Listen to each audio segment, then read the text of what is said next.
Those in poverty ought to attend parties dressed for labor. Come in your construction attire instead of bothering with a suit. I was struck dumb by such haughty remarks. I was treated with contempt just because I work in construction. I shouldn't have even bothered to talk to you, so forget it. I did not want to spoil our reunion's vibe. My best friend abruptly stopped the conversation because he could no longer ignore what was being stated. Edward is my name. I have no siblings and am an only child. I never liked being in the spotlight, even as a child. Instead, I've always wished to help other people. Michael, my father, is the owner of a small construction company. Despite his meager means, he gave my mother and me enough to never be without, which enabled me to go to college. A wide variety of projects that are directly related to daily life are involved in construction, including roads, tunnels, bridges, railroads, ports, airports, dams, and river management. Transportation infrastructure is a common topic of discussion in this field. From my grandfather's time, my father carried on this task, specializing in river management and bridges. That bridge over there, Edward. Since I was a young child, he would take me to view the bridges over rivers and remark, I built it. Bridges come in a variety of forms. They foster human connections. My mission in life is to build bridges that improve people's quality of life and make them smile. As I became older, I was able to appreciate and comprehend the things my father had to say. No road, railway, or tunnel can be made better unless someone proposes it and gets it built, saving inconvenience. My goal was to make people smile by understanding their problems and finding solutions. My father had a very straightforward method of working. I fared really well in my business studies in college. I said to my parents, I'm thinking of helping Dad after I graduate, when it came time to look for a job. Thompson Construction is the place I want to work. My parents looked at each other, startled. Why give up looking for a job? My mother responded, why not give it a go? These days, our organization is facing challenges due to a decrease in positions. Although things have gone better than anticipated thus far, a tiny family business's future is unknown, my father continued. I conveyed my emotions. I understand how difficult it is. My temperament is not suited to traveling the same route as everyone else. I feel obliged to lend a hand as a token of appreciation for all the support I've been given. I made my conclusion naturally after observing my father at work. Though these are difficult times, my legacy is Thompson Construction, which I received from my late grandfather. I feel accountable for its future, good or terrible, being the only son. My folks burst into tears. I started helping out at Thompson Construction, the family firm, once I graduated. I studied for construction-related qualifications in the university library while my friends were out looking for jobs.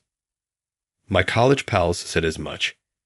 Edward is lending a hand with his family's renovation project. He could have secured a respectable job if he had done his job search correctly. Getting a college degree in order to work in construction. By taking over the family firm, he chose the easy route. The simple solution, A. That is partially true, though. All the others were hard at work looking for a job, and me, alone in the university library. However, what other people said was irrelevant. My destiny was settled. It was up to me, for better or worse. To be honest, I didn't give a damn about the rumors of who were hired by large firms or quickly expanding businesses. I looked for a job by studying before working for a family business. I learned the ropes on the building site, in the office, and even at home, mostly from my father, when I joined the 20-person Thompson building after graduating from college. I could only truly unwind during my lunch breaks because I had so much to study. I was always considering ways to increase monthly sales while competing with both bigger and smaller businesses. However, my father cautioned that tiny family businesses face challenging times. The strongest people survive in this planet. When anything wasn't going according to plan, I took a lot of time to analyze. I once asked my father about my uncertainties. Dad, our company excels in bridge and river management.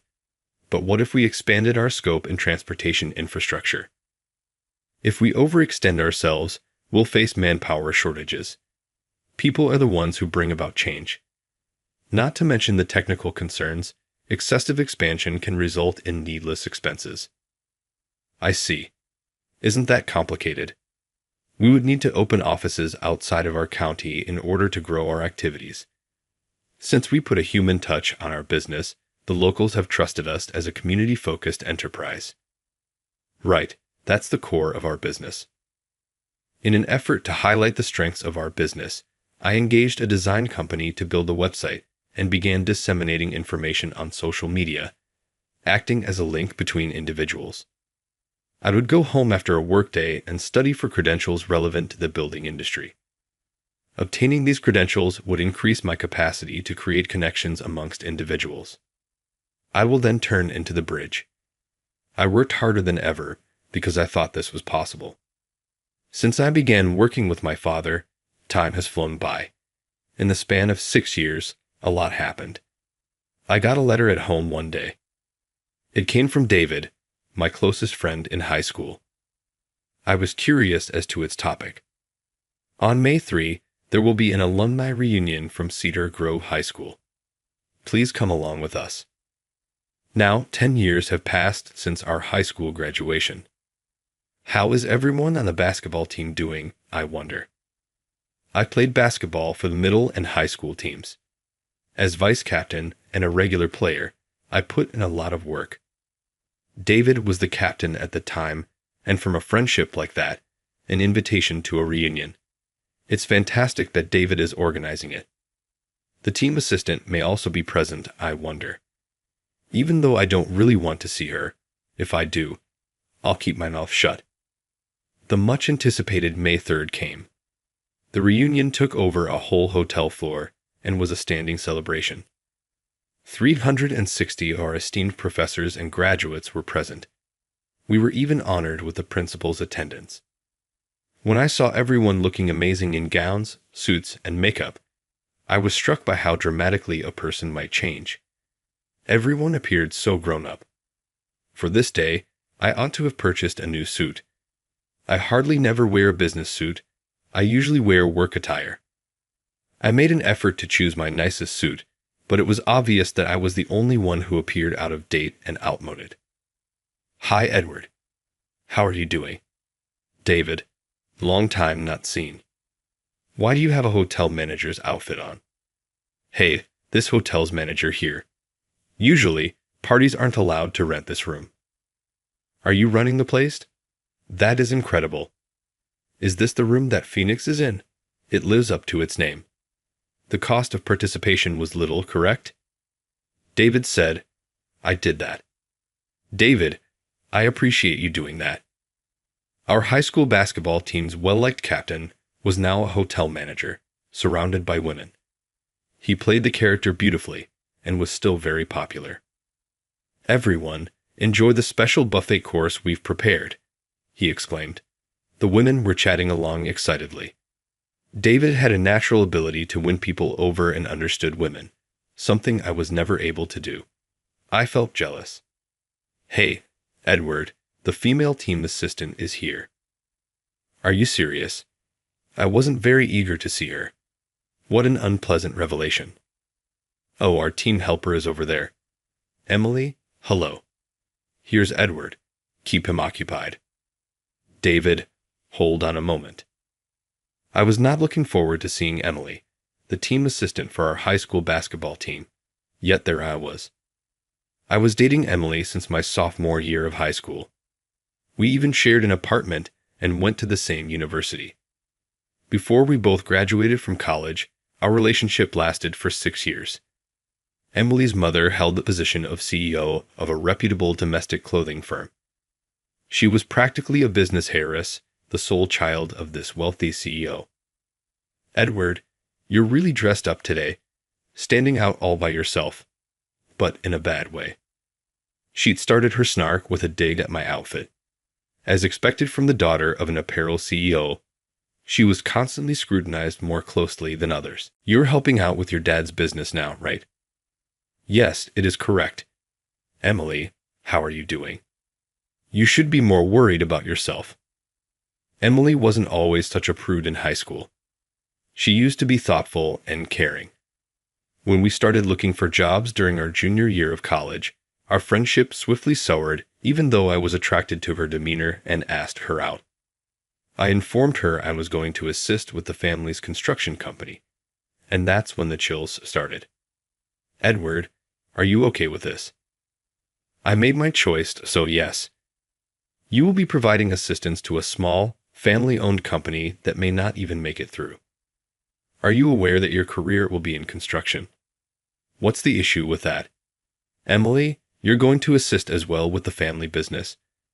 The scale is the only thing that differs. I'm considering what lies ahead. Emily would always look down on me after that.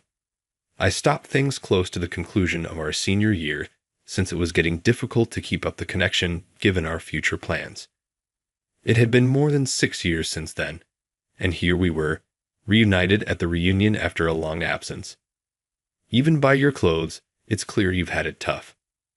Are you serious? I felt that I did a decent job managing what I had at home. Edward, you're always so plain. Your everyday life, your clothes, your job. Maybe that's the case. I suppose I'm a plain gal. Emily, on the other hand, was quite showy, as befits a daughter of a CEO. Of all the women present today, she was the most exquisitely attired. Her remarks regarding my attire were met with little response, as I often wear work attire. Are you indifferent to parties like this? She questioned. I'll try to be more mindful next time. Because of such a job, even your heart is becoming impoverished. I don't think my heart is impoverished, though. Emily, seeing my current predicament, continued in an even more caustic tone. Those in poverty ought to attend parties dressed for labor. Come in your work clothes instead than bothering with a suit. What a mindset. What action did I take to earn this? Being made fun of just for working in the construction industry. Even my company's uniform, which I proudly wear, is made fun of. My work attire resembles a uniform to me, complete with a number on the back. Ignore it. I shouldn't have wasted my time chatting to you at all. Compared to when we broke up in college, Emily had turned into an even more terrible person. I was very disappointed, almost to the point of tears, that she hadn't grown into a more mature woman. Emily, do you even know what Edward is doing now? David, unable to ignore her remarks, interrupted abruptly. David, you don't have to say anything. No, I have to say this as a friend. You're standing up for this poor guy, David. You're going to label him poor. Yes, his attire may be a little archaic, but Emily, he's been considering having Edward take over his father's company. In order to raise awareness of their area of expertise, he is redesigning internal procedures, starting with their own website and social media accounts. In addition, he has obtained several challenging certifications and is currently a consultant for various building firms. In the industry, he is in great demand. Are you serious? Is that accurate? Emily's surprised eyes grew wide. When I started working for Thompson Construction, our areas of expertise were river management and bridges. However, as of late, we have broadened our purview to encompass highways, ports, and railroads. I obtained every credential possible in the field of civil engineering. My goal was to create connections amongst people in different ways, which even resulted in consulting business. That has occupied the last 6 years of my life. However, I felt that the remark that my attire was uncool was a little harsh. I oversee the on-site workers at the hotel where I manage them. These are not the times to cooperate with outsiders and establish a relationship based on trust. That is no simple task. Could you do that, Emily? Me? I take it you couldn't. As the basketball team's vice captain, Edward helped me out and was constantly looking to improve the squad. As our team assistant, you ought to comprehend. Emily acknowledged with a nod. At this point, Edward is filling in for his father as vice captain. The harder a job is, the more routine it is, David stated. Emily expressed remorse for making fun of other people. David made a reference to our days as a basketball team, and Emily, who had seen it all, found his statements persuasive. I apologized to Edward. Emily said, "I didn't know anything," sobbing. "It's okay if you've realized that now. How could I say such harsh things about being plain and poor?" Let's end it there. I had to go give our professors our gratitude. David hurriedly departed from the area. Organizing, monitoring everything, and preserving the mood are difficult tasks. I was not able to accomplish that. I went outside the arena to speak with Emily. Outside was a spacious, open terrace that was ideal for our chat because it was quiet. We took a seat on the patio. "You said you hated me when you broke up with me during our junior year of college, correct?" I was too busy lending a hand at the family business. When I began to express my opinions about that, I turned into a bother. "You ought to have told me right away." I didn't want to seem pathetic. "Are you serious? You're quite humble." I devoted all of my attention to my career as a construction worker after we broke up, eventually branching out into consulting and other infrastructure projects. We broke up in college, which may have been the correct time. I was sort of acting, at least to you. Pretending to me. I was considering our post-graduation chances for employment and whether or not we would lead secure lives. I was only considering a person's status while judging them. I damaged you in the end. That happened in the past. It's sufficient if you've made even a small realization. I apologize for my snobbish behavior, both then and now. We're both awkward, I suppose. Emily started crying once more. Her tears were unlike anything I had ever seen. "Remember when I asked you out, Emily?" "Huh." "I gathered the bravery due of your kindness and thoughtfulness. You are still, in my opinion, at heart. Just be yourself. There's no need to act arrogant or fake. I'm grateful. I suppose being plain is just me being authentic." Emily grinned, her eyes reddening, and the two of us walked back to the location. Thanks to David's careful planning, the alumni performances made the reunion exciting. The 3 hours went very quickly, and it concluded on a high note emotionally. I was able to reconnect with former students and basketball team teammates, exchanging anecdotes from our shared history. It was a productive day. I sincerely appreciate David's efforts in making this day and this moment possible. "Edward, are you still the same height as in high school?" Emily questioned me as I was leaving. "I've shrunk a bit, down to about 5'11". I've also put on a little weight. I must start a diet." "I see. I understand. Be careful. I'll see you around. I'm grateful for today." Though I was at a loss for words, I tried my best to let Emily know how I felt. Daughter of a CEO, she will undoubtedly marry a decent man and lead a happy life. Our high school and college years together are now fond memories. Get-togethers are peculiar. Getting to know former students is really motivating. Seeing others makes it easier for me to see my shortcomings. My desire to work harder is fueled by the realization that there are new worlds to uncover when I filter these discoveries through my own perspective. I now have to keep putting in a lot of effort in my construction job. There is a lot to accomplish. I have to keep creating different sorts of human connections through bridge building. During a rare day off at home 3 weeks following the reunion, my mother informed me that a parcel had arrived. A parcel. I wonder who sent it. Emily was the sender. Inside a sizable box was a package that Emily had given to me. "Emily? How sentimental," my mom remarked. She was now just someone from my past, even though I had introduced her to my parents a few times. Despite our breakup, my mother appeared strangely content. After bringing the gift to my room, I opened it cautiously. There was a dress shirt and a whole suit inside. A gray, single-breasted suit with 3 buttons. It appeared angular. "So, Emily was asking about my height for this. Inside was a letter written by hand to Edward. I'd appreciate you reprimanding me the other day. The design team at our organization designed a suit specifically for you. Ideal for weddings and business gatherings. Put it on to look put together anytime you need to. Hot, she's still looking after me. Although I had promised to be more careful about what I wore, I never really went out to purchase a suit. Emily was practically shaking her head at my lack of style sense. P.S. Is it possible to repair a broken bridge? The message continued. A bridge that is broken. Was she talking about my function as a facilitator of connections? My area of expertise is bridge repair. I dialed Emily's number right away. We returned to the same location 2 years later, this time with David's assistance as the hotel manager. We are approaching our 30th birthday. David said, I also need to find someone special. David, you've always been well-liked. You'll be all right. Never thought I'd be outdone by the plain Edward. Sorry for being plain.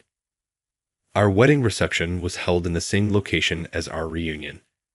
It marked a fresh start for both Emily and me. When I first asked Emily out in high school, I fell in love with the same innocent, sweet girl that I knew today. Emily became my vice captain and helper as I succeeded my father as Thompson Construction's CEO, providing me with unwavering support in all aspects. How come Dad never gave someone like you his support? You're an enormous waste of space and entirely useless. This is your day of termination. Leave the firm right away.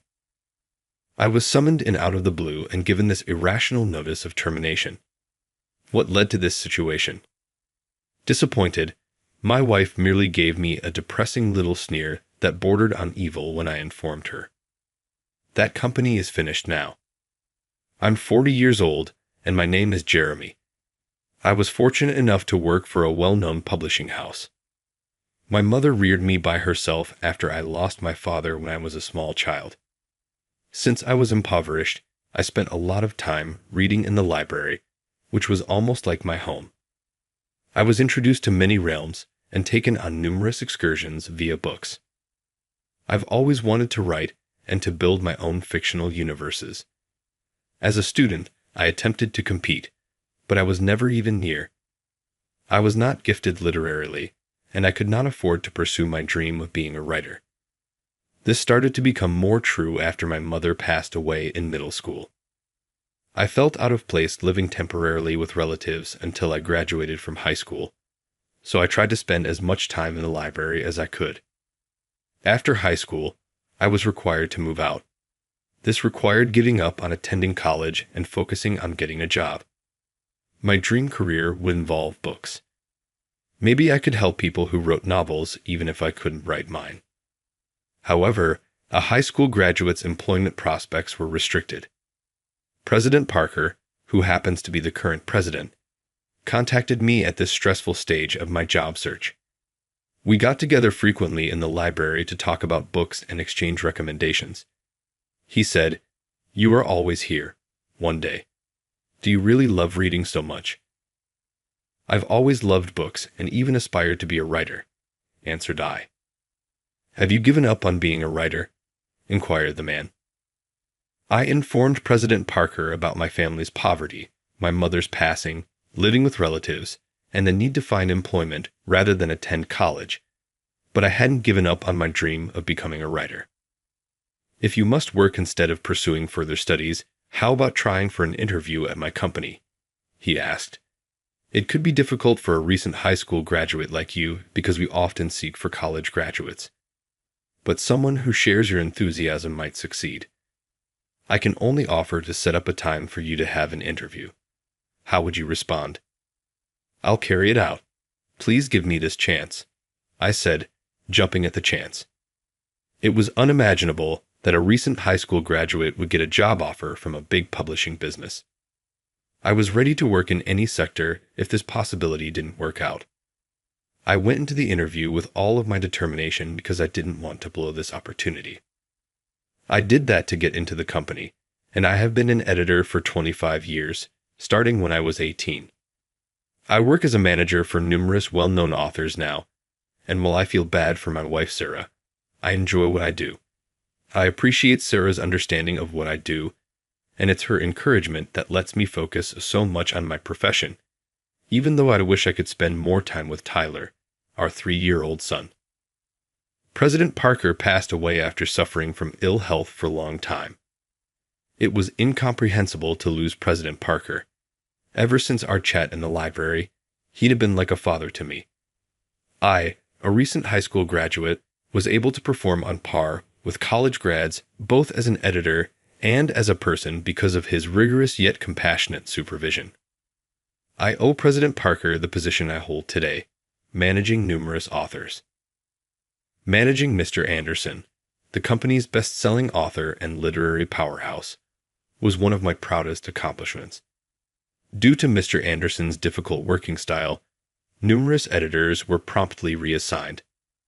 My predecessor, President Parker, was friendly with him, and they used to refer to one another as comrades instead of friends. I was extremely happy of myself when President Parker acknowledged me and gave me the assignment Mr. Anderson. Work wouldn't wait for me, even though I was devastated to lose President Parker, to whom I owed a great deal and who I looked up to as a father figure. Do you suppose he would want you to end this now? Pull yourself together. Mr. Anderson patted me on the back, saying, "You won't do him any honor like this." Our writers are putting in a lot of effort to live up to the high expectations of the people who are waiting for their works. I cannot afford to remain motionless.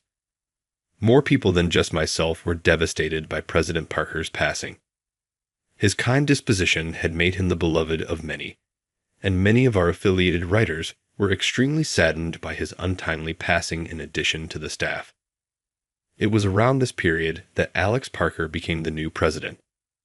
Despite our age difference, I felt a closer bond with Alex, the sole child of the former president. I'd received invitations to have dinner with the Parker family on multiple occasions and to have meals with Alex ever since President Parker took me under his wing. As President Parker once said, an editor must always be willing to expand their perspectives. "Spend some time with my son too," he would say, and he would drive us to other hangout spots. With his charm and superb manners, Alex didn't seem like the usual hare. He began to like me and referred to me as Big Brother. I considered President Parker, Alex, and his spouse to be my second family. Alex worked in a different industry for a few years after graduating from college, ostensibly to gain experience in management fundamentals. I was relieved to learn that Alex was joining the organization to assume the role of president. Alex's return made me pleased as well, and I was excited to collaborate with him. I was curious about his growth as I hadn't heard from him since he graduated from college. But I was surprised to see how drastically the Alex I knew had changed. He turned despotic, unfairly scolding subordinates, and quickly ending the contracts of writers whose revenues even slightly declined. He developed a narrow-minded, sales-focused mindset and limited his goals to blockbuster successes. The sales of this book are not good. By whom was this written? Cancel the contract. We don't need such people in my company, he yelled. But, President Parker, this book was just released recently, and the author has produced numerous hits before, I responded. Cease talking. Does it really matter whether they have prior success? If they aren't making sales right now, it's pointless. We have the resources to continue canceling underperforming authors. The employees' tension increased when the contract was promptly signed, and they were unable to conceal their uneasiness. Then one day I received a call to Alex's workplace. Hey, are you even interested in your work? You shouldn't become arrogant just because you are the author of one best-selling book. Alex scared everyone in the room when he pounded his desk when I walked in. I'm exerting every effort. Alex, what's wrong with you? Why did you alter in this way? I inquired. I've changed from who I was to who I am. I'm the president, so don't call me casually. Alex's face flushed as he yelled. I never thought I would like you. Do you really think you can act like a big brother just because my dad liked you? he asked. That was never my intention, I answered. Observe this. Mr. Anderson is the only writer under your supervision who is enjoying good sales. How do the other writers fare? What purpose do editors serve? Alex threw the sales report at me like he was getting rid of it. It's true that Mr. Anderson sells a lot of his products, but it doesn't mean the others don't either. We've gone this far because, as authors, we all have our fans, I answered. If they're not selling like Mr. Anderson, what kind of authors are they? Alex shot back. An editor's job is to make boring material exciting. It is your responsibility to make the author's work more marketable if it is uninteresting. You used to be an aspiring writer, right? That would no longer make it the author's work, I murmured, perplexed. Writers are made possible by their readers. We as editors will abandon the audience if we begin to interfere too much. Do not dare give me instructions. You just finished high school. How much do you know? Alex fired back. Even if we collaborate on creating a work, altering it without the author's consent is never permissible, I said with conviction. Have you forgotten your predecessor's guiding principles? As a son, didn't Alex still hold President Parker in high regard? Did he? I was unable to tell. He had altered in a way that I could not comprehend. Now that I'm president, my dad is no longer with us. You're a mere high school graduate, and you've got some nerve. Alex refused to even look at me. I won't change the works no matter what you say. With a glimpse of hope, I said to Alex, the previous editor valued the author's originality above all, and I think the editor's role is to collaborate while maintaining that integrity. I thought President Parker would never have approved of any changes made to the works. What made my father ever back someone who is similar to you? You're fired today because you're incompetent trash. Leave the firm right away, Alex bellowed. I was really disappointed because I had not anticipated leaving on such harsh terms. Was I really that foolish to think that if we just talked, we could understand each other? Focusing on it wouldn't make a difference. No matter how much thinking I put into it, the fact that I had been fired would remain the same. I have to think about my family. After gathering my things, I departed from the company. I told my wife, Sarah, I'm home. I'm sorry to spring this on you, but I have something to tell you. Good to see you again. You are very pale. Wow. What happened? She inquired. I told my wife everything the moment I got home. She brought me some coffee, consoled me, and listened carefully to the very end. My wife was tolerant and kind even during these difficult moments, and her kindness seemed even more meaningful in light of my unhappiness with Alex's change. Curiously, though, my wife was grinning mischievously. Jeremy, you're done with that company. Let's take it easy for a while since you'll be busy again soon. She said, Don't worry, everything will be fine. And then she left the room to pick up the phone. I got a call from Alex a few days later. Jeremy, what are you thinking about doing? Is this a kind of retaliation? High school graduates are incompetent for this reason. Alex became furious. It appeared that the writers for whom I was accountable had started a mass boycott that seriously affected the business's ability to operate. It seems that Mr. Anderson, the literary behemoth I have been overseeing, was the mastermind. Naturally, I was unaware of this. Sitting opposite me, my wife flashed a triumphant smile. The company's main writer, Mr. Anderson, is a living legend whose writings will be honored for generations because of his multiple honors, which include the Nobel Prize. His impact on other writers is immense. Mr. Anderson spearheaded the movement, which caused a huge commotion and made the boycott a popular story in the media. Nevertheless, Mr. Anderson's influence wasn't the only reason for the boycott. After publication, the author and readers were made aware of the changes Alex had instructed in the work. Admirers of an author can detect changes made to their work. Every author has their admirers. I read what you just wrote. Have you not altered your style significantly? I liked your old design more, a few readers commented. These days, with social media, authors may become wary of such candid reader comments. As the changes were discovered one by one, the ignorant writers became enraged, which caused a huge controversy for the business. Readers also began to lose faith in Alex's company, which led to the company's bankruptcy and subsequent acquisition by a bigger corporation. Alex was made to step down, and every executive who had anything to do with the changes was fired and left on their own. A few days following the controversy, I went to Mr. Anderson's house. "Mr. Anderson, I can't thank you enough for everything," I replied. "What topic are you discussing?" It was certain that the company would fail, even in the absence of my assistance. All I did was add some flair to the proceedings. More significantly, you're a superb editor who has consistently approached her profession with the same enthusiasm for books as the authors. Irrespective of our family relationship, whomever is stupid enough to terminate you is seriously mistaken. And there was Mr. Anderson, my father-in-law, laughing merrily. I have been with the company for 15 years, and I have been Mr. Anderson's handler for 10 of those years.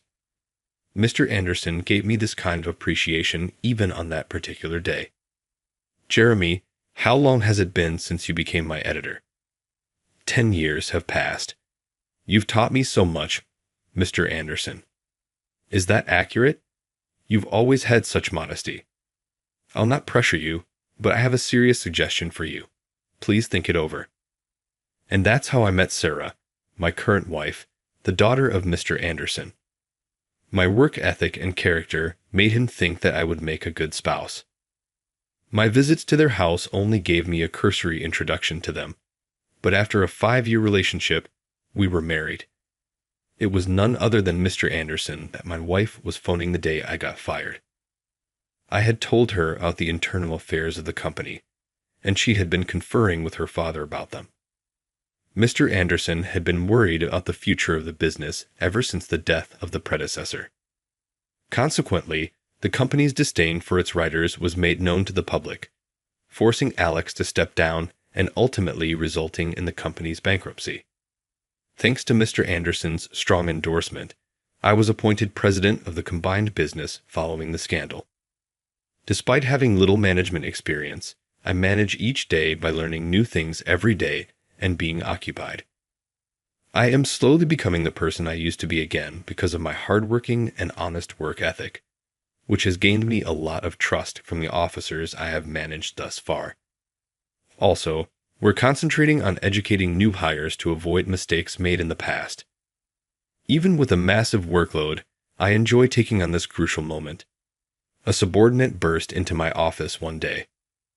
President Johnson among the job applicants. There's he's. It appears that Alex was one of the people that had an interview coming up in a few days. Alex H. Okay, I'll speak with him. Are you serious? Are you sure it's acceptable after everything he did? He was nurtured by Mr. Parker, the former president, almost as a brother. He is actually Mr. Parker's son. That incident had to have been caused by something. I'll go talk to him properly and accept responsibility for what he did. I made the decision to interview Alex one-on-one in spite of the criticism and the anxiety of my staff. I wanted to have a proper chat with Alex because I was worried about him. Alex seemed like the old Alex on the day of the interview. Jeremy, I'm truly sorry for what happened, and thank you for giving me this opportunity. Well, I'm sure there were some conditions that I'm missing. Come on, Alex, and let's chat. Pieces of Alex's tale were shared. He was given a significant project to work on while on assignment, and he and a colleague put in a lot of extra effort to make sure it was successful. Nevertheless, crucial data was lost on project day due to an error made by one of his colleagues. The initiative failed, despite their best efforts to retrieve it. Alex was fired from the company after his colleague, a distant relative of Williams, the president, placed all the responsibility on him. Then word leaked out that his father had died. Alex's confidence had already been damaged by the project's failure. He could no longer trust anyone, which made the idea of taking over the business intimidating. Nevertheless, He became fixated on chasing numbers since he believed he couldn't let his father's business fail. I now realized how foolish I was, and I said terrible things to you, Jeremy. I felt a little relieved to see Alex speaking through tears. His fundamental nature had not altered. Alex, I'm happy you shared. Although what you did was unacceptable, time has moved on. Alex is now a productive member of our team. We collectively expressed our regret to the writers and staff several times, eventually winning back their trust. Even though it took some time, Alex was always a sincere and hard-working young man, so it wasn't too difficult for him to win back people's trust with his honesty and work ethic. Alex and I talked a lot about our upbringing as siblings, our feelings about the deceased predecessor, and our plans for the future after that interview. During our extensive talks, I came to understand the extent of the support I had received from everyone in my immediate vicinity, including the late President Parker. It was now my time to repay Alex, to stand with him through good times and bad. Alex, I would want to share with you what I got from the previous owner. I support you in everything. Please do not hesitate to contact me if you need assistance at any time. Because we capitalized on his later experience, Alex is no longer working as an editor, but rather as the company's operations manager. In the face of a challenging publishing environment, our company's performance has improved due to his proactive efforts in soliciting feedback from junior staff members. I could not have succeeded alone, and neither could my predecessor. It's because of the new outlook Alex brought to the business. Since Alex joined us, our performance has dramatically improved. It's not only what I accomplished. You and Dad set the foundation, which allowed this to happen. Alex and I now operate the business jointly, supporting one another like true brothers in the absence of a parent. People initially felt that I was too good-hearted to put up with someone who behaved that way. Mr. Anderson appeared to have given Alex a harsh reprimand as well. However long it takes, you can win back the trust you've lost. Keep in mind that Jeremy, the person who took you in, is equally impacted by your behavior. I'm keeping an eye on things, Mr. Anderson stated, his eyes friendly but firm. Although these years have been filled with many different experiences, I have also felt genuinely fortunate to have the people in my life. President Parker, who took me in and reared me when my parents passed away, and my parents, who raised me with all their might despite being impoverished. Even after I gained my independence, I was able to stay in touch with Sarah, who has consistently provided unwavering support, and meet my mentor, Mr. Anderson. The writers and staff have encouraged me, which has gotten me this far. While Alex made an inexcusable error, would he have made the same mistake if he hadn't had the experiences at the assignment location? It's also true, though, that he was able to learn from that experience. That episode was a turning point for the organization and also contributed to its expansion. Even if we were once distrusted, we are still at the top of the public publishing sector. Am I repaying President Parker enough? I've recently been able to spend more time at home with my family because of Alex's hard work. Jeremy, you've put forth enough effort. It's my turn to take the lead now. Are you certain? Avoid going overboard. Oh no, it appears that you don't trust Alex if you are so worried. But now Alex understands this. Come on, let's go. Okay, no need to worry. I'll give you a call if anything occurs. The group you've assembled is competent. It's time to perform some household chores. Thanks to Alex and the team for ensuring that I could take a little time off. The family and I are going on a vacation today. All right, I'll give things over to you for the time being. See you shortly. I've come this far by leading an honest and moral life. I held my family's hands and felt grateful for all of my blessings. What are you doing here? My body froze like ice water under her icy glare, which was full of disdain for me as a janitor. I was unable to move. My first love was her.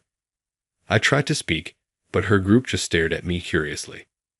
Hey, do you know him? Absolutely not.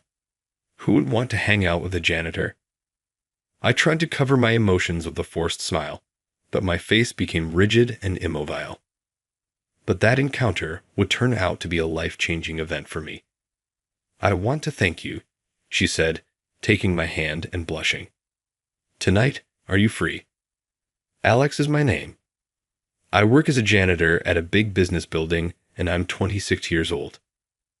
I make an effort to keep the office pristine every day, trying to get rid of any dust." I was deep in concentration when Carol, an older, more seasoned janitor, who had been conversing cheerfully close by, shouted out to me, "How long will it take you, Alex? Today, the entire floor needs to be cleaned.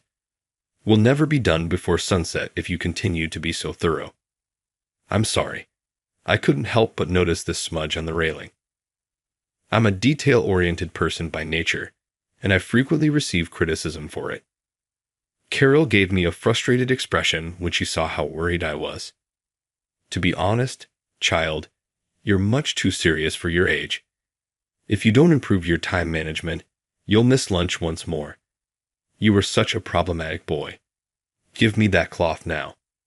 "Thank you so much," I said in gratitude. Carol always helps me out and treats me like a son, even if she complains. Carol is like a second mother to me, and I believe we work well together. I saw a group of well-dressed men and women, who were probably corporate employees, coming from the opposite end of the corridor while we were scrubbing the floor together. I froze for a second when I saw the person in the middle of the group. It was Emily, a high school classmate. Emily seemed surprised to see me as well. "What are you doing here?"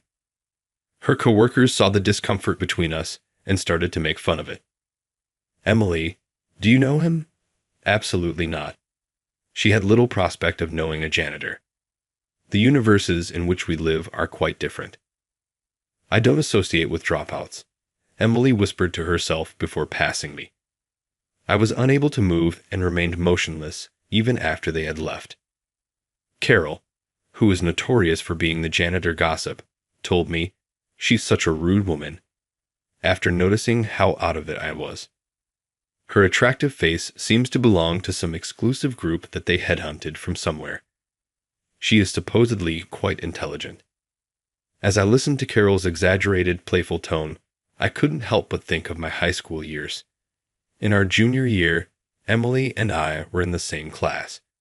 She came from a wealthy family and was the class clown, always at the top, the star of the tennis team, and a natural at playing the piano for the choir at tournaments. An actual prodigy. In addition to all of that, she had breathtaking beauty. I was astounded that someone so flawless could exist, even in high school. I was infatuated with Emily, the ideal girl, when I was younger. That was probably my first love.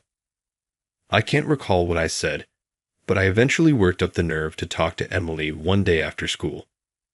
She gave me a twisted look for a moment, her eyes steely and blazing, but she remained silent. I didn't know what I had done to cause her such rage.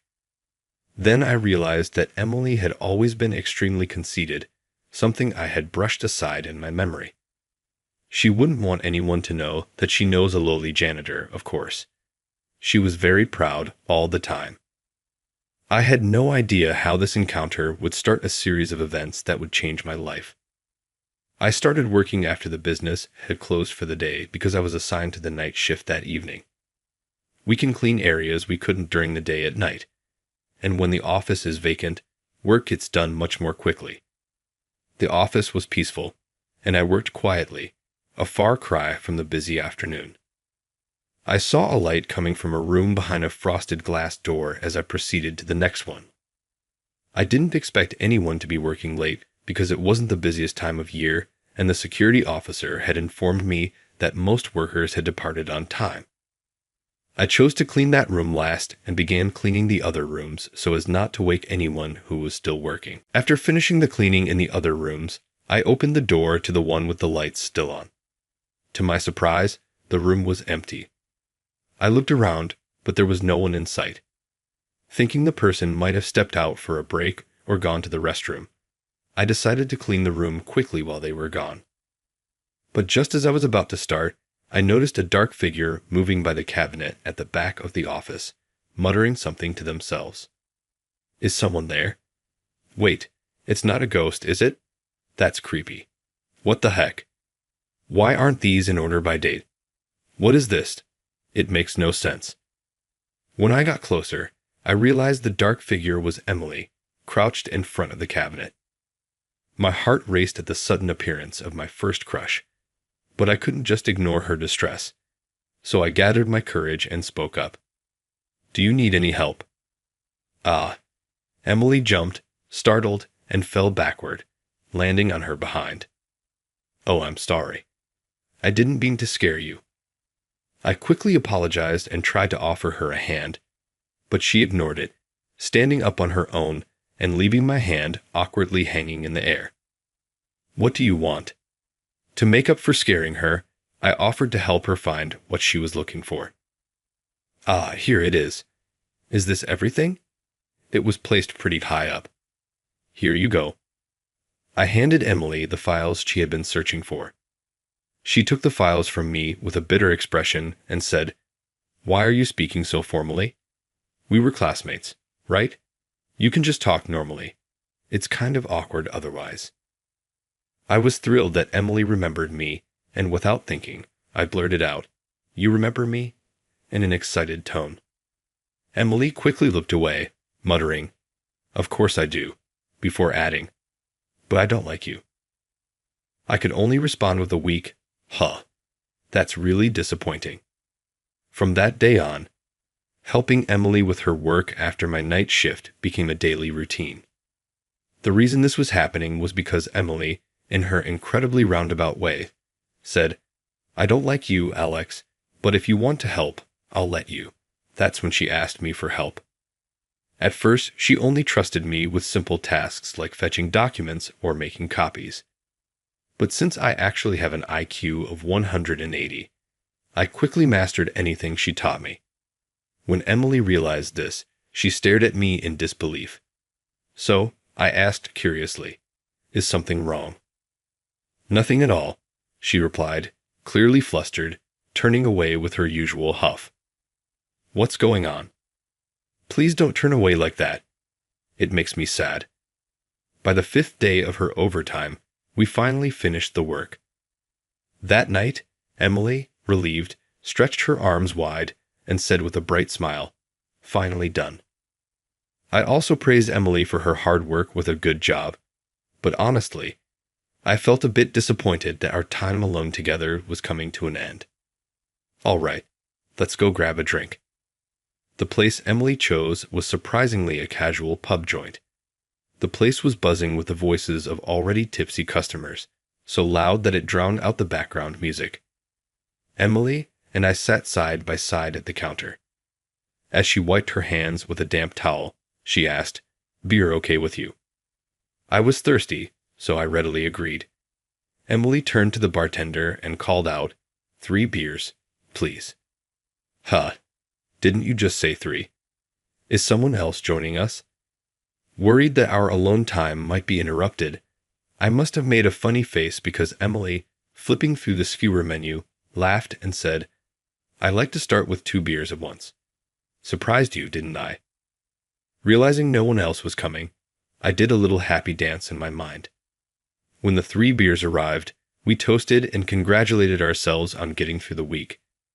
Emily downed her first beer quickly, finishing it in no time. While sipping her second, she said, Tonight's on me, so don't hold back. Drink up. I noticed her second glass was already half empty. Despite being so beautiful, her ability to drink like a man was truly impressive. That contrast was oddly appealing. Is this what people mean when they talk about the charm of contradictions? After a few beers, I started looking over the drink menu, thinking about ordering some wine. Beside me, Emily, who was nibbling on the endless supply of edamame, suddenly began to speak. I don't like you, but I hate Mr. Walker's son John even more. Realizing she was starting to rant, I nodded and encouraged her, Yeah, and then. Without even glancing my way, she continued talking as if to herself. He's always dumping impossible tasks on me. Do this. Do that. What's this? How did you do that? Explain this. I'm not his personal secretary. I've got my own work to do. Why can't he handle his own stuff? Is he a baby? Is that why he's always clinging to me? Clinging to you? When I blurted out in surprise, Emily turned toward me and said, "Oh, I didn't realize you were there," before continuing her story. "Yeah, you're still here. Huh. I don't know if it's because he's been to the States or what, but he's always in my personal space. Like, who hugs someone when they first meet? You don't, right? He's always touchy-feely, acting all Western. It's unbearable. This is Japan, for crying out loud.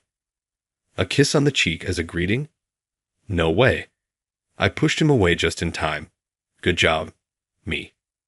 As if fueled by her memories, Emily stabbed her chopsticks into a piece of karaage in front of her.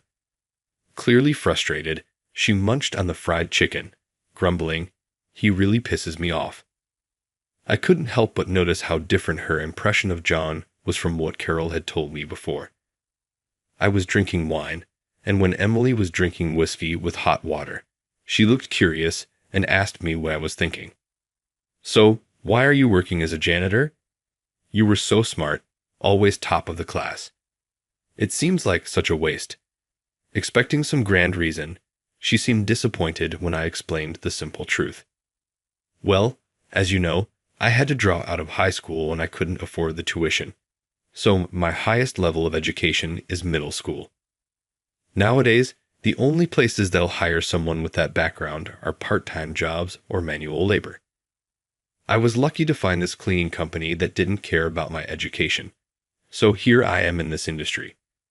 A young guy with physical strength is in high demand." Emily's face twisted with frustration at my straightforward answer, and she loudly exclaimed, "Ah, that's so annoying." Exhausted from all the overtime, Emily slumped over the counter, nearly falling asleep right then and there. A college-age waiter approached us, looking apologetic. "Sorry, but we're about to close." Emily had already taken care of the bill before she got too drunk, but the real issue was her. I tried to wake her by gently shaking her shoulder. She briefly lifted her head, gave a lazy smile, and then slumped back down on the table. How was I going to get her home? In the end, I caved under the silent pressure from the waiter, who clearly wanted us to leave. So, I hoisted Emily onto my back and carried her out of the restaurant. As we stepped outside into the cool night air, she began to stir on my back. Thinking she might be waking up, I called out to her, but there was no response. Realizing she was still asleep, I started walking toward the main street, hoping to catch a cab. Suddenly, Emily, in a much softer and more affectionate voice than usual, began to mumble something. "I say I don't like you, Alex, but the truth is, I don't dislike you at all. Actually, I really like you, but I'm too embarrassed to say it, so I won't. So, you better not tell Alex. Okay." Hearing those words, I instinctively tightened my grip on the back of Emily's knees. At the same time, the realization that I was carrying her on my back hit me again, and my heart started pounding so hard I thought it might burst out of my chest. Did she just say she likes me? I don't know how long I stood there like that. Suddenly, Emily, now more awake, began to squirm on my back and lightly punched my shoulder. "Hey, put me down," she demanded in her usual tone. So I quickly set her down. She seemed a bit embarrassed, perhaps realizing she'd been carried on my back. "I can't believe this. Thank God I wasn't wearing a skirt," she muttered, clearly flustered, her ears turning bright red. Despite her complaints, I couldn't help but be struck by how unexpectedly cute she was, so different from her usual tough demeanor, and my heart wouldn't stop racing. We walked to the main street, but no taxis were in sight. As we stood there waiting, Emily suddenly suggested something outrageous. "If we can't get a taxi, maybe I could crash at your place, Alex." What? Unfortunately, a taxi pulled up right then. Reluctant to let her go, I instinctively grabbed Emily's arm as she was about to get in. She turned to me with a shy smile and said, "Too bad. Maybe next time," before getting in the cab and heading home. After that, whenever we ran into each other at work, we started talking more. "Hey Emily, looks like you're not doing overtime anymore. How's work? Getting used to it?" "Hey Alex. Yeah, I'm getting the hang of it, but sometimes I still hit a wall. Could I ask for your advice again sometime?" Since then, she's been coming to me for advice, and though I wasn't sure if my input was really helpful, I have to admit it felt great to be needed by someone I liked. I tried hard not to let it show, but I couldn't help grinning as I said, "Of course, feel free to ask any time. Sometimes an outsider's perspective can be valuable." I tried to play it cool, but inside I was over the moon. Unaware of my feelings, Emily smiled warmly and said, "It's great to have a reliable classmate like you. See you later," before walking off. As I stood there trying to contain my excitement, Carol, who had been watching us while wiping down a nearby plant, spoke up. "That girl's really changed since the beginning, hasn't she? She's nothing like the others here. Seems like a good kid." Hearing Carol praise the girl I liked made me feel a strange sense of pride. Right? She's really a great person. She even talks to someone like me without any pretense. I must have been showing my feelings more than I thought, because Carol gave me a knowing grin and said, "Oh my. You've really got it bad for that girl. But listen, with someone that beautiful and kind, if you don't step up, some other guy's going to snatch her away in no time. So you better go for it." Carol playfully smacked my back hard. Ouch. That really hurt. But yeah, you're right. I've got to get my act together. One day, I ran into Emily at work, and we were chatting like usual when a male employee walked by and deliberately dropped some trash right in front of me. I had a bad feeling as I looked up at the guy. He was wearing a sharp, tailored suit and had a smug grin on his tanned face. He crossed his arms and said just one word, "Pick it up." As I was thinking, who the hell is this guy? Emily suddenly turned pale and shouted at him, "John, what are you doing?"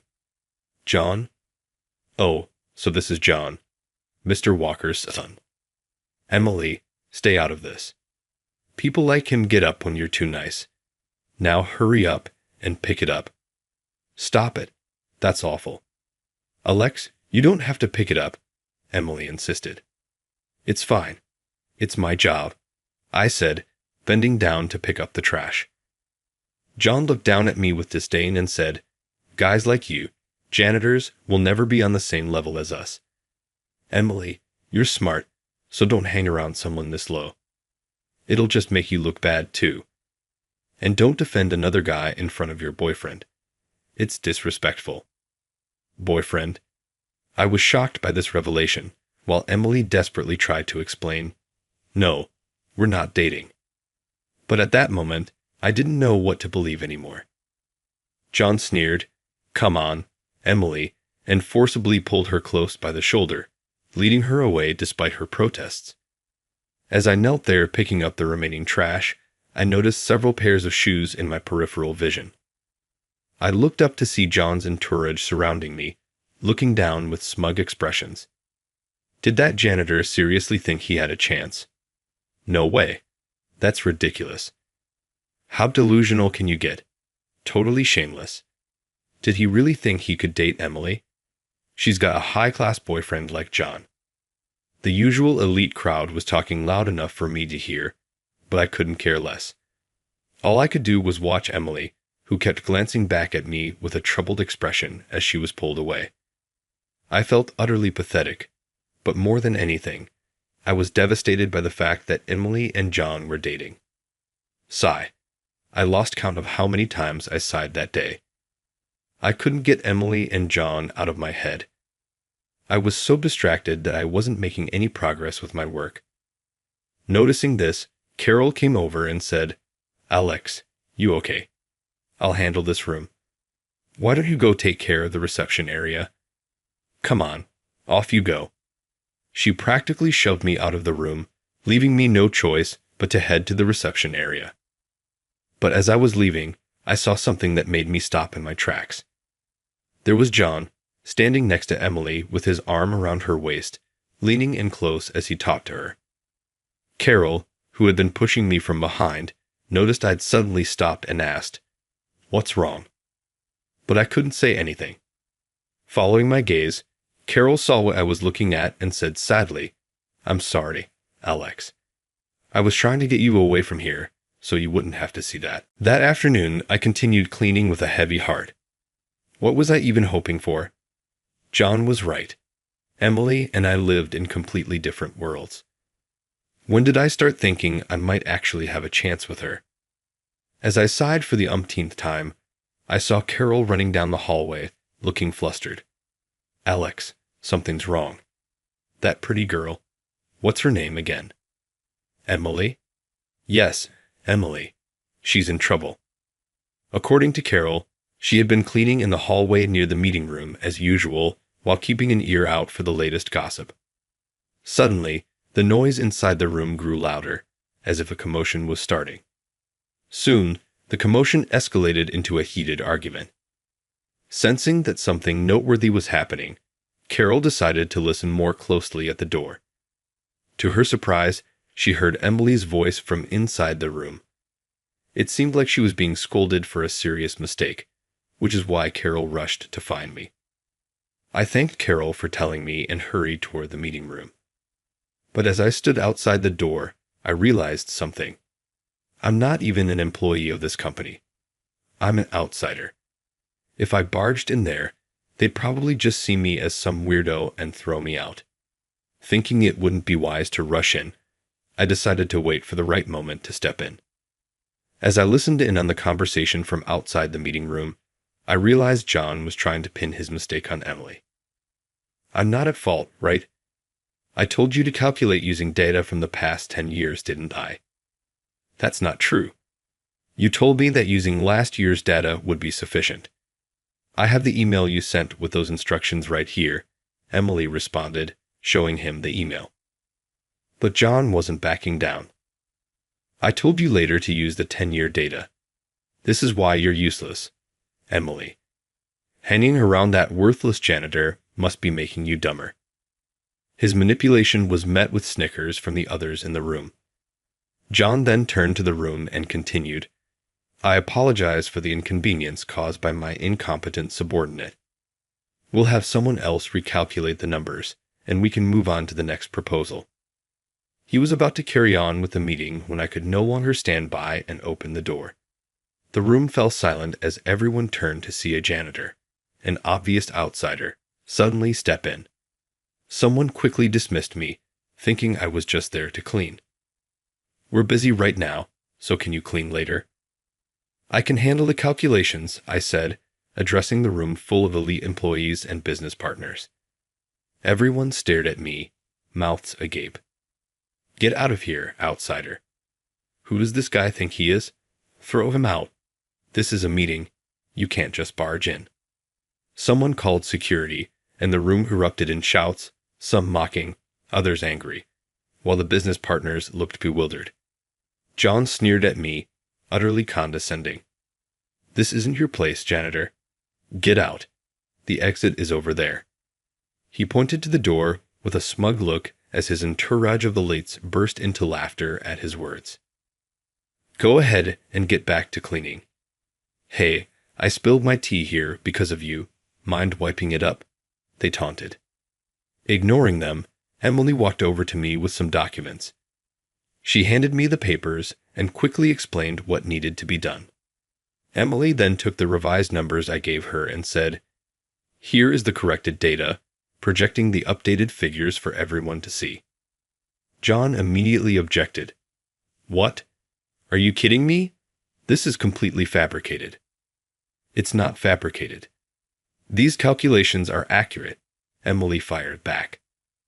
"There's no way you could have recalculated all this in such a short time." "Well, we did. Do you even know who Alex is? He's a genius who won the national math competition hosted by a top university. He's not like the rest of us. I never beat him in grades, not even once in high school. Emily's voice rang with pride as she spoke about me. As I listened, memories of my past came flooding back. I had always been a bright child, excelling in everything. My IQ was tested at 180, and I was often called a prodigy. During elementary school, I was good at every subject, but math was my true strength. My mother once told me that when I was in kindergarten, I could solve problems from high school entrance exams. When it came time for high school, I planned to attend a prestigious public school on a scholarship, given our financial situation, just my mother and me. But after winning a math competition, I received a scholarship to attend a private school known for its elite status. They offered me a full tuition waiver, and I accepted. I lived up to the school's expectations by winning the math competition. However, the victory led to a whirlwind of events. Banquets hosted by school alumni and local dignitaries, constant media interviews prying into my personal life. I was sick of it all. "Alex, your mom raised you on her own, didn't she?" "Yes, that's right." "Your dad's never been around." "I don't have a father." "Have you ever met him? Any memories of him?" "Why is that relevant?" "My father has nothing to do with this award." I hated how every interview seemed to date into why my mother was a single parent, how my father left after an affair, and other painful details.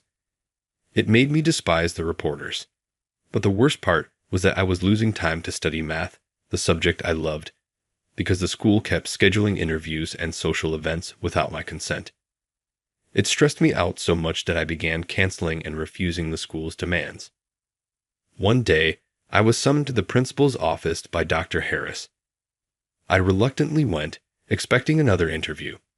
But instead, Dr. Harris told me bluntly, "You know, Alex, we admitted you to this school to showcase the mathematical genius we have here, right?"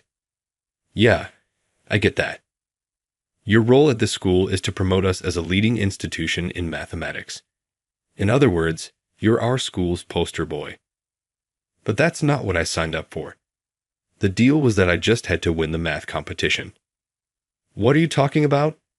"It doesn't end with just winning the competition. Lately, you've been turning down interviews and skipping the social events, haven't you?" "That's because I asked them to stop invading my privacy." "Enough. If this continues, we'll revoke your tuition waiver. If you want to stay at the school, you'll have to pay the same tuition as the other students." "That's a problem. We can't afford that kind of money." Since we were never wealthy, there was no way my family could pay the private school's tuition. In the end, I had to drop out. With no motivation left, I didn't enroll in any other high school and just worked part-time jobs, which is why I only have a middle school education. Back in the meeting room, someone quickly checked the calculations on a computer. A surprised voice announced, "These numbers are correct." "It seems the janitor's calculations were accurate," said David, a client, letting out a heavy sigh. Jan, furious, snapped, "So what if the calculations are right? What you did is still obstruction. Remember that, you piece of trash." I fixed John with a steely gaze and replied, "Yes, I understand. I'm not here to show off my math skills. I'm here because I couldn't stand to see Emily being unfairly blamed. Isn't it a manager's job to protect their team? Instead, you shifted the blame onto her to save yourself. That's why I felt compelled to speak up." "What? Yes, I'm just a janitor, but I take pride in my work. I believe everyone here does too. But there's nothing more humiliating than having that pride trampled by your own superior." I found myself reflecting on my past, the bitterness of having my future crushed by the selfish pressures of those in power. My fists clenched tightly with the memory of that frustration. It was David who broke the tense silence. "Indeed, he's right, John. I'm sorry, but we'll have to continue this discussion another time." With that, David declared the meeting over and stood up to leave. The room buzzed with murmurs. Jan was apologizing repeatedly to David, trying to make amends. I watched this unfold, feeling detached, until Emily walked over, took my hand, and said, "Thank you, Alex. You were amazing." Her words made my face flush red, but before I could respond, another person suddenly grabbed my hand, startling me. "Wow, you're incredible. I could tell you were no ordinary guy just by watching you do those calculations earlier. I've never met a math competition winner in person before. You really are a genius." The excited man was one of the clients who had been serious during the meeting. I was caught off guard by his enthusiasm, but realized who he was, feeling embarrassed. I reluctantly agreed to take a photo with him on his phone. What just happened? As exhaustion washed over me, Emily, her cheeks flushed, said, "I'd like to thank you for today. Are you free tonight?" That evening, Emily took me to a stylish bar with a stunning view of the city lights. Feeling completely out of place, I was nervous, which made Emily laugh. We were seated at a cozy two-person sofa by the window, and I was mesmerized by the dazzling night view. Emily smiled warmly at me, her beauty making my heart race even more. "Since we're in such a lovely setting, let's order drinks that suit the atmosphere," she said, choosing a cocktail for me. I ended up with a martini, while Emily ordered a Manhattan. As we slowly sipped our delicious cocktails and enjoyed the view, Emily began to speak. "You know, I used to dislike you, Alex." "What?" Emily chuckled mischievously and continued, her gaze growing distant. Emily came from a well-known family and was raised as a model student with excellent grades and impeccable manners. She had an older brother and sister, both of whom graduated from prestigious universities. Her brother worked for a listed company, and her sister was stationed abroad with a multinational corporation. Growing up in such a family, she was under constant pressure to excel academically and maintain her reputation. While she struggled to stay at the top, she couldn't help but envy and resent me for being naturally gifted and able to maintain a scholarship without any apparent effort. One day, something happened that made her dislike me even more. That day, Emily couldn't finish a math assignment during class, so she stayed behind after school to work on it alone in the classroom. That's when I approached her and offered, "Need some help?" in what she perceived as a condescending tone, which made her so angry that she ignored me. "Wait, that scene isn't that when I tried to talk to you and you ignored me? Was it really because of that? Did I really come off as arrogant?" But soon after, when I dropped out of school, Emily realized something important. Everyone carries wounds that others can't see. And then, slowly, she continued, "Even though you had your own pain, Alex, I only saw what was on the surface. After you left, I realized I had admired you all along, but by then, it was too late, and I never saw you again." Hearing Emily's unexpected confession from years ago, I decided to be honest about my own feelings. I've always liked you, Emily, back then and of course, even now. I'd admired how hard you worked, and I still do. Emily's eyes widened as she stared at me, her words coming out in a fluster. "I don't like you at all, Alex. Not even a little. You're just someone who's a bit better at math than others and has a big brain. And what's with you being so tall? What did you eat to grow that much? And don't think you can get away with being good-looking just because some of the women at work are fawning over you. Doesn't mean you should get all smug. I hate how you're so nice to everyone. You should only talk to me, not other people. I hate you, Alex. I really do." As she rambled on about all the things she supposedly hated about me, her eyes started to well up with tears. "Oh man, this is way too cute," I couldn't help but say aloud. "Hey, it sounds like you really like me, doesn't it?" Emily's face turned bright red, and tears began to spill from her beautiful eyes. Unable to hold back any longer, she finally admitted, "I like you a lot," through her tears. After that, the business deal was called off entirely. John was held responsible and was reassigned to a remote location.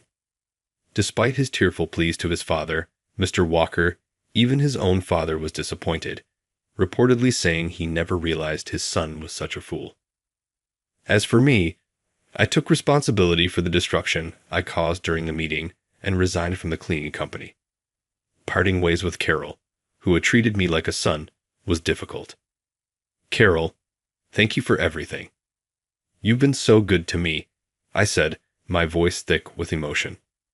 With tears in her eyes, Carol patted my shoulder hard as usual and said, "You can always come back.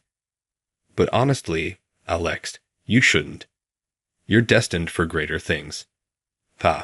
Don't end up here. Go out there and make the most of your talents." Her words brought tears to my eyes as well, but I steeled myself, slapping my cheeks to get my focus back. All right, time to get going. So what am I going to do now that I've lost my job as a janitor? Well, it turns out that the client from that meeting was from a pretty big company. Impressed by my abilities, they offered me a job, saying, "We don't care about your academic background. We need your talent." It was basically a headhunting offer. Emily also decided to leave her job due to the stress of working with John and her concerns about the company's future. She joined the same company as me. Now, Emily and I work together, rivals at work, but partners in life, helping the company grow and expand its business. So, Emily, have you thought about our future? What, like what we're having for dinner tonight? No, I mean our future, as in us, our future. Well, looks like someone started thinking seriously about that. Alex, I'm seriously considering marriage.